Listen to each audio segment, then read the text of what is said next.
So bali ito naman po yung bagong deliver natin na RTL ready to lay. Yan.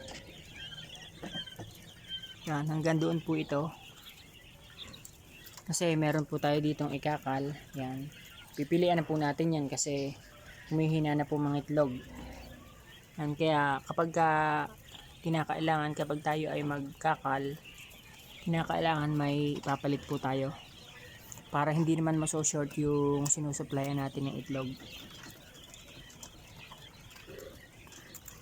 Ito po, babago pa lang dating sila kaya sila ay namamahinga pa lang.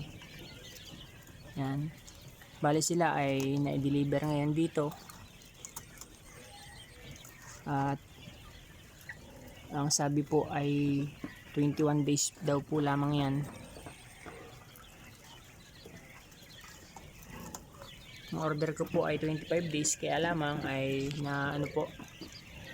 naubusan kaya sa 23 days tayo ikinuha. Yan, bali sila po ay galing sa brooderan. Doon sa kinuhanan nito ay sa brooderan pa kaya pagdating po dito ay hindi pa masyadong maalam tumuka dito sa labas. Tingnan niyo po kung sila po ay matulog. Kita niyo po ito, alam mo ay pero buhay po yan. Buhay po yan. Yan po oh. So kapag ganito po, nailipat na po dito sa growing cage. Ito na yung gagawin nating growing cage sa kanila at laying cage. Ito na po. Bubuka na po yung kanilang katawan dito kasi hindi na po siksikan. Doon po kasi sa kanila sa brooderan ay siksikan. Kaya matagal po lumaki ang pugo. Sa kapag ganito pong kaluag ay ano na po yan. Napakabilis po lumaki.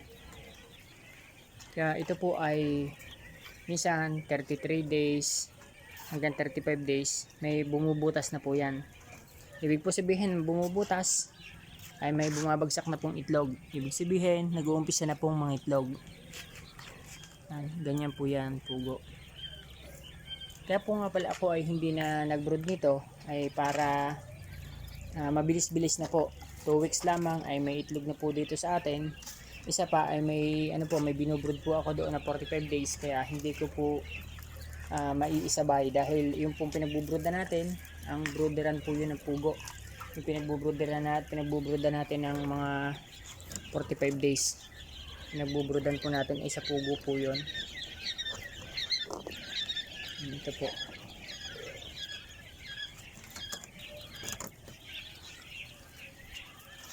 Malapit na po ako dito mag selective culling. Ang ginagawa ko nga pala po ay selective culling. Yan. Kung wala po kayong idea sa selective culling, ay meron po tayong tutorial diyan sa ating YouTube channel. Yan po sa Amsiki TV. At kung kayo po ay hindi pa nakasubscribe, subscribe na rin po dahil marami po diyang ini-upload tayo patungkol po sa mga livestock, sa mga alaga natin, mga update, mga tutorial po.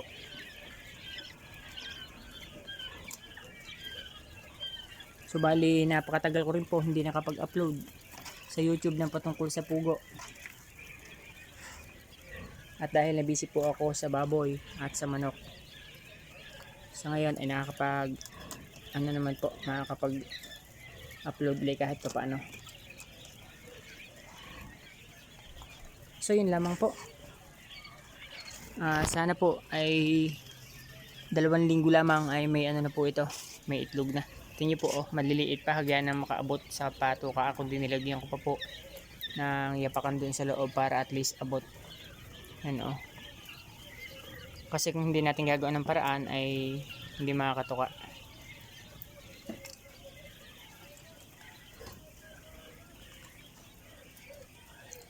Yan, pag may 3-4 na araw dito sa akin ay napakaganda na po niyan. Dahil sanay naman po tayo mag-brood nito kaya alam naman po natin ang gagawin natin. Ayun lamang po, maraming salamat po sa panonood. Happy farming everyone.